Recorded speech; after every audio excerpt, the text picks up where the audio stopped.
Hi, it's me again with Corel Draw Tips and Tricks, and somebody posted on my YouTube channel two thicknesses of lines. This one is 500 points or 5,000 points. This is 10,000 point.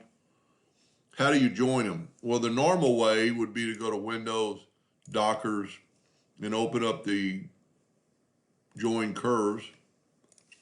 Shift select the second line, then select both those and join them. But it's going to make both lines the same thickness. So that's not what they're after. So what you can do with both lines selected, go to Object and convert the outline to an object. And we're going to go ahead and left click, right click, so we just get an outline. And then we're going to just move this line when you have the, I call it the four-sided cross, up to that corner. Should snap to it. Weld them together.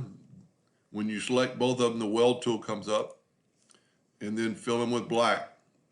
Take away the outline. Now you have, and you don't have to take away the outline. Now you've got a thin line and a thick line. I hope that answered their question. Thank you for watching.